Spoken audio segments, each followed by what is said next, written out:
Hi guys. It is Thursday, April 23rd. I'm going to read you 2 chapters today because 16 is pretty short, and I want to be sure that we get through the whole book because May 4th, when you pick up your next set of work, the last set of work for the year, I'm going to give you a different book to read, but it's a fast read, and it's one that I had started reading to you, and it is this, A Long Way Down. I know it's backward. Go with it. Long Way Down by Jason Reynolds. We had started this before spring break and got a long way through it. See, there's not tons on each page. It's one story, sort of, it's not really a poem. It's just written differently. And so you're going to have a little packet with it. Nothing like what you've had with Arturo Zamora. But you are going to have this book. So I want to make sure we get through this one and you can have this packet done to turn in by May 4th.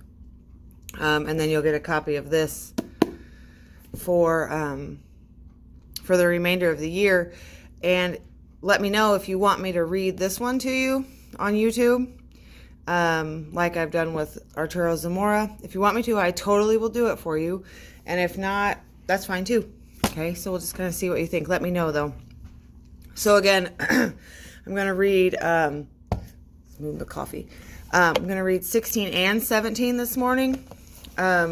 So we can navigate through this book. I think there's 27 chapters, and I did want to try to get through it by the end of the month. So might be some longer videos, but I just want to make sure you have the whole thing. If some of you aren't reading it and you're doing your work by listening to me, I want to make sure I've read the whole thing to you. So chapter 16 is called When the Pot Boils. I couldn't believe I had messed up so epically. I'd admitted I liked a girl, and it totally backfired. In my face! I paced around the restaurant while Brian munched on the last of his churro, and Martine made jokes about the chocolate churros looking like poop. Martine was an imbecile. I went out to the patio and didn't see Carmen anywhere. She was probably avoiding me like I had the plague or something. Of course she didn't like me. She kept saying we were family. I should have known better. I could imagine myself talking to Abuelo. But Abuelo, you said to have courage, to fight for your dreams. We're getting dismissed from the gym right now. To fight for your dreams, fight for love like Jose Marti. Yes, Arturito, he would say, but you can't love your mom's goddaughter like that. It's just wrong, dude. Okay, maybe Abuelo wouldn't have said dude, but still. I had a view of the lot from the patio, and I could see Wilfredo Pipo on stage. He spoke excitedly into the microphone as festival goers gathered. It was almost 8, and the sun had begun to drop over Main Street, casting shadows on the festival and turning the sky pink and orange.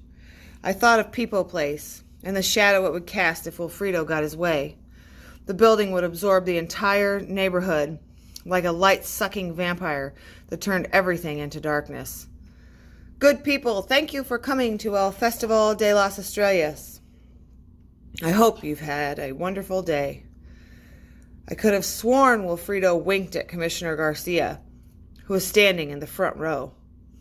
Dulce from Two Scoops was there as well. I also spotted Enrique and Mrs. Patterson. Bicycle Bill sat on the outskirts of the growing crowd. He stroked his toy poodle Henry as he took in the scene. Was Wilfredo the Pied Piper? The Pied Piper or something? Look, everyone, this neighborhood is great, but don't you think it's time to take it to the next level? A few people clapped and nodded. It takes courage to embrace change, Wilfredo continued, and I think you all have that. You really do. I felt like he was stealing Abuelo's words. Courage wasn't something that Wilfredo had. My family had courage. Then I noticed Vanessa standing just outside the festival, as Wilfredo had ordered, flyers limp in her hands. Allie stood by her. She dropped her head onto Vanessa's shoulder and wrapped her arm around her. It was like an admission of defeat. I lost my spot. Oh, it was a "we did our best" kind of gesture. I could see flyers scattered in the streets just a few feet behind them, left by people who were now enjoying the festival. I looked back at my family. Uncle Carlos pushed the quadruple stroller back and forth, trying to put his 4 kids to sleep. Aunt Tootie watched quietly and reached for Uncle Carlos's hand. He took it in the way a younger brother takes the hand of his older sister when he wants things to be okay. My family gathered closer together, confined to our patio. I looked at Wilfredo on stage, alone. "This ridiculous family-friendly community," he had said. Where was Wilfredo's family? All that success, and I never heard him talk about anyone who he cared about. Not one person. That was when it all clicked into place for me. All the towns where Wilfredo had developed land were tight-knit communities, just like Canal Grove. I looked at the crowd again. Annabelle and George held hands while they listened to Wilfredo. They had known each other since middle school, the same Palm Middle that I went to. They were getting married where Annabelle's parents had gotten married years before. Mrs. Patterson and Ms. Minerva had worked at the same school for over 30 years. Dolce started 2 scoops a year after La Cocina opened. Enrique was a prodigy at Palm High, left to attend a top art school in Paris, and returned to his hometown to open a gallery. Bicycle Bill?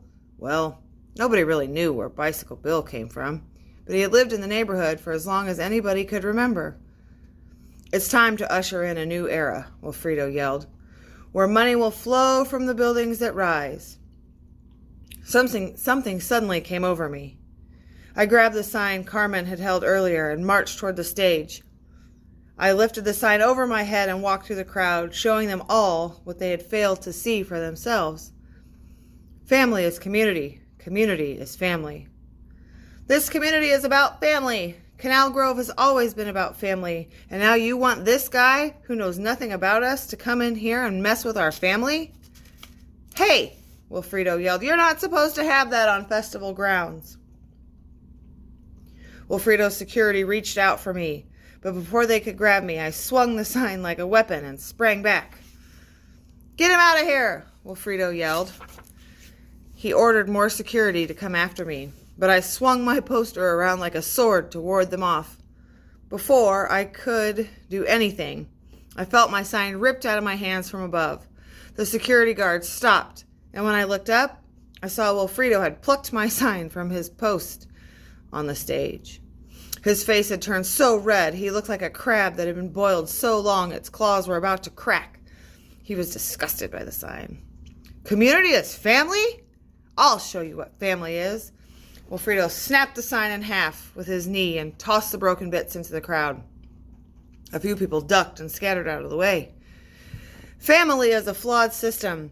Family will not save you or provide for you or keep you safe. The only thing that keeps you safe is money. Do you think these people care about your family, little boy? They don't.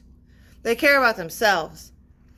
Do you think Chuchi isn't beaming at the prospect of a whole new flock of business once my building goes up? Do you think the commissioner isn't jumping for joy, knowing by the time elections come around, he will have presided over the biggest economic growth this town has ever seen? You think because people go to your restaurant that they owe you some kind of allegiance?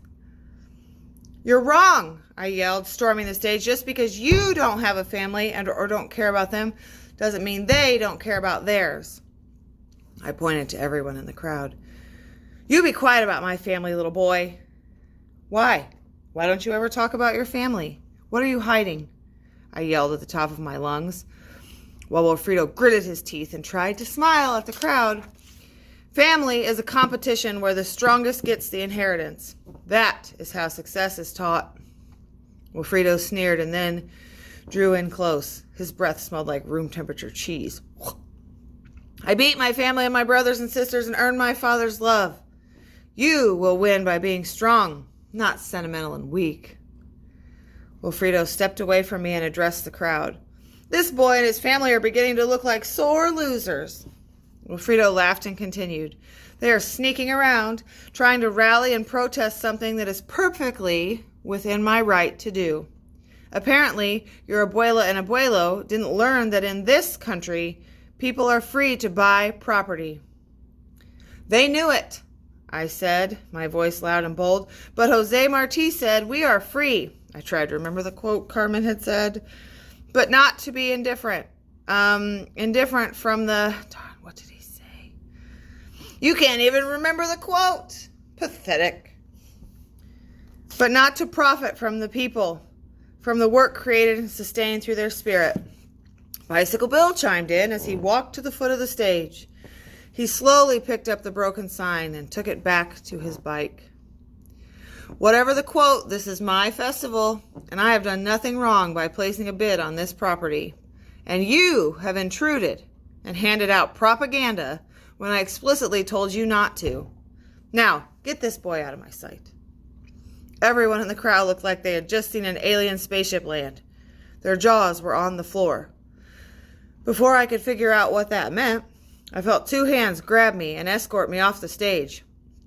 Don't touch my nephew, Aunt Tootie yelled at Wilfredo's festival security guards. On my way to wherever they were taking me, I caught a glimpse of Carmen on the restaurant's patio. I guess she'd seen the whole thing. It felt like 1,000 pounds of refried beans had just been dumped onto my head. And that is chapter 16. And we will go to chapter 17. Hopefully my coffee's not too hot. You're going to see me burn my mouth. Oh yeah, it's hot. I'm going to take the lid off. Okay. Words you never want to hear is chapter 17. Oh yeah, geez, that's steaming. All right. It's a little longer than 16, but again, I just want to I want to get us going here. So, words you never want to hear. The festival holding cell was a mobile office with 3 rooms closed off from one another that ran the length of the trailer. From the way it creaked and smelled, it was probably brand new 50 years ago.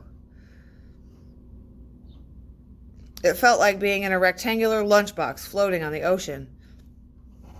On the window, bell's gonna ring.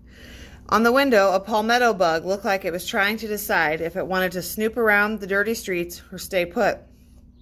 I scooted away from it because palmetto bugs look like mutant roaches. Even though they didn't bite, they were still freakishly big. It would probably find the half-eaten churro that had fallen out of my pocket. 8:30. And feast on its sugary heartbreak. Outside the window, Wilfredo's team looked down at the tents and booths, so I had a clear view of La Cocina. A reminder of my failed attempt to convince the neighborhood that the restaurant belonged. By now, my family was probably at the apartment. Ya se acabado. It was all over. I could feel the trailer sway from side to side as if a stampede of rhinos marched down the narrow aisle. Angry voices got closer and closer, and suddenly the latch to my cell shook until it finally unhinged and the door swung open. Aunt Tootie marched inside like an alligator ready to snap. She turned around and took a defensive stance against the other people storming into my tiny cell. It was Wilfredo and a police officer. Do you think that you can come onto my stage and ruin my festival? Wilfredo said, pointing at me, but the trailer rocked so much he had to hold himself up against the roof with both hands to prevent himself from falling. Am I going to be arrested? I asked the police officer standing behind him. Nobody's arresting anybody, Arturo, Aunt Tootie said, squeezing past Wilfredo. Senora, careful with my hair. Wilfredo checked his coif and slithered out of the cell like the snake he was. My nephew was exercising freedom of speech. That is not a crime, right, Rogelio? He's free to go, Officer Rogelio said, and Aunt Tootie patted him affectionately on the back. Thanks, she said, and we moved across the street.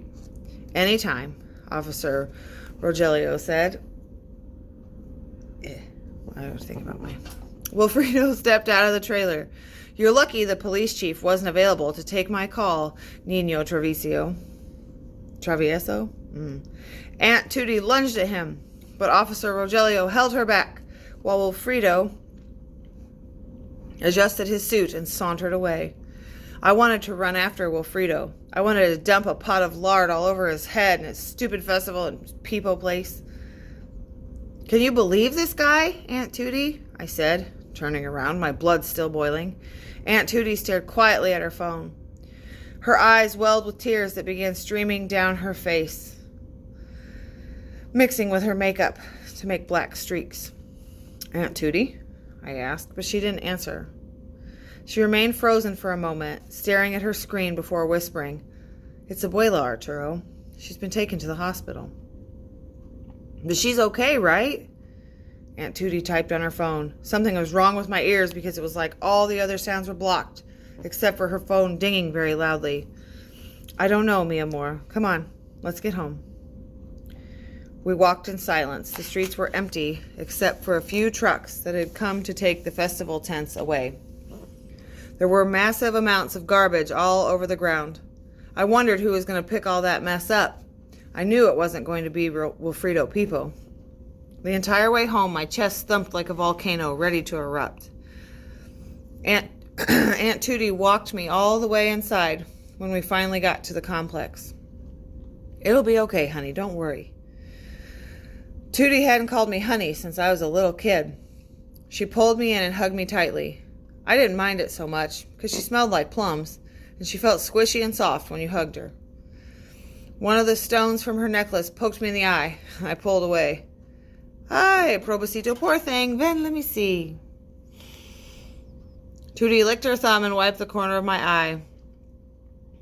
"You have moco in your ojito." I pulled back. My mother would have never done that. "Don't tell your mom, okay? She hates it when I clean you like that." "Vieja, presumida." Tootie was right. If my mom had seen her doing that, she probably would have tightened her lips without saying a word, and everyone would have known how displeased she was. "Okay, mi amor, your mom said there's some picadillo in the kitchen. Tus padres won't be back until later tonight. Eat, okay? Estás muy flaquito." I wasn't really skinny. I just wasn't big boned. Tootie must have taken after Abuelo. Abuelo was short and round. Abuela was tall and lean, with very thin wrists and long arms that wrapped all the way around when she hugged. "Don't forget to eat, honey." Tootie gave me a kiss and left. In the kitchen, I saw the big plate of picadillo with rice and beans. There was enough food on the plate to feed me for 6 days. I wasn't really hungry, so I put it away. I learned that my mom had gone into Abuela's apartment and found her lying peacefully in bed. But when she didn't respond, my mom knew something was wrong. I imagined Abuela with tubes and monitors strapped all over her body. I wanted to go visit, but Aunt Tootie said it was better if I stayed. Abuela was at the hospital again. The last thing I wanted was to be alone at my house. A few hours passed and I couldn't concentrate. I went to my desk and opened Abuelo's box. I emptied it until my desk was completely covered. I sifted through the papers and pulled out the CD. Guantanamera. I loaded the CD into my computer, but before I could click on the song, my mom knocked on the door and slowly walked across the room. She never knocked.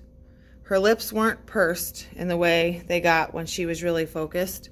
They were droopy, like they were tired of moving.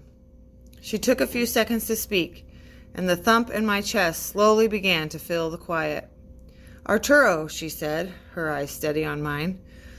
She stood next to me as I continued to sit at my desk. Even sitting, I was almost taller than her. "Arturo." I remained quiet until, finally, she broke her silence. "I'm sorry, mijo, but your abuela passed away tonight." And at that, my heart started racing uncontrollably. "Your father will make the arrangements your abuela requested tomorrow. We've decided as a family that we will attend Sunday Mass tomorrow morning, and we will ask the priest to pray for abuela. The restaurant will be closed all of next week, and we will have a memorial dinner at the restaurant next Sunday. Get some rest. We have a lot of things to prepare." She walked out, went into her bedroom, and closed the door. Music crackled from my speakers. I had forgotten that I queued up a song. I recognized the words sung by the chorus. These were the same words used in the Jose Marti poem that I had read in Carmen's book, in Abuela's letters, in Abuela's book. They were all the same. Cultivo una rosa blanca. I cultivate a white rose. In junio como en enero. In June like in January. Para el amigo sincero. For my sincere friend. Que me da su mano franca. Who gives me his honest hand. Guantanamera. Guajira Guantanamera. Guantanamera. Guajira Guantanamera. Guantanamera. Guajira Guantanamera. The song finished, and I wanted to shut down my computer and run away. Run away and try to beat the hurt that was chasing me. But I didn't. I clicked on it again because I recognized it, and I read the lyrics again because I knew them. Then I listened to the song again, then again, repeating quietly to myself, I failed, I failed, I failed. Dear reader, I told you not to be fooled by high expectations. You could have a plan. You could organize and have courage and work and try to make a change. But the only thing that counted in the end was the result. I thought I could save the restaurant and tell Carmen I liked her. But instead, I got an arrow through my heart. I was pretty sure we were going to lose La Cocina, our second home. And on top of all that, I'd lost Abuela. There was no happy ending to my story. Punto. Final. Total, epic, fail. The song continued to play, and I fell asleep, my face planted on the keyboard. 22 minutes, 2 chapters. Tomorrow we'll get 18, maybe 18 and 19. We'll see. I'm going to put a challenge in the message, in your messages when I send this out today, and I think our challenge will be gift card drawing today. No. Let's go favorite snack. So if you get it right, you get a favorite snack. What you need to do is, I'll tell you and then I'll put it in the notes. You need to tell me what time I said it was earlier. All right. So I will see you guys tomorrow. Bye.